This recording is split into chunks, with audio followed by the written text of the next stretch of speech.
പണ്ട് കോളേജിൽ പഠിക്കുമ്പോൾ ജലദോഷം വരുന്ന സമയത്ത് ഞാനും എൻ്റെ ഫ്രണ്ട്സും എല്ലാവരും പൊതുവേ യൂസ് ചെയ്യുന്ന സിട്രസിനാണ്. അതൊരു ആൻറ്റി ഹിസ്റ്റമിൻ ടാബ്ലറ്റ്സ് ആണ്. നമ്മൾ ജലദോഷം വരുമ്പോൾ ഫസ്റ്റ് വാങ്ങിക്കുന്നത് സിട്രസിനാണ്.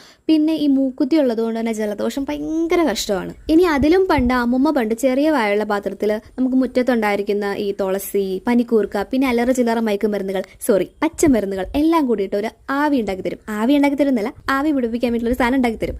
അപ്പോൾ ഞാനൊന്ന് മുറ്റത്തിറങ്ങി നോക്കിയപ്പോൾ ഇതെല്ലാം തന്നെ നമ്മുടെ അടുത്തുണ്ട്. അപ്പോൾ എന്തിനാണ് വേപ്പറൈസറിട്ട് വെറുതെ ആവി മാത്രം കൊണ്ടുപോയിട്ട് ഒരു കാര്യമില്ല. എന്തെങ്കിലുമൊക്കെ ഒരു കിക്ക് വേണം. അതിന് വേണ്ടിയിട്ടാണ് നമ്മൾ ഈ ഒരു കാര്യങ്ങളൊക്കെ നമ്മൾ പറിച്ചെടുക്കുന്നത്. ഈ പൂ ഞാൻ പറിച്ചെടുക്കുന്നില്ല, ചുമ്മാ കാണിച്ചു തന്നേ ഉള്ളൂ.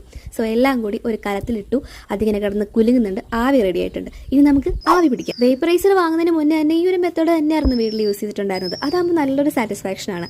ജലദോഷത്തിന് നല്ല ക്യൂറബിൾ ആയിട്ടുള്ളൊരു കാര്യമാണ്. പിന്നെ നമ്മൾ ഈ ഒരു ആവി പിടിച്ചു കഴിഞ്ഞ് എഴുന്നേറ്റപ്പോൾ എൻ്റെ ചുണ്ട് കണ്ടോ, എന്തോ ഒരു വ്യത്യാസം വന്നില്ലേ. ലിപ് ബാം ഇട്ടിട്ടാണ് ചെയ്തത്. അതിൻ്റെ ആവാം, എന്തായാലും കൊള്ളാം, വെറൈറ്റി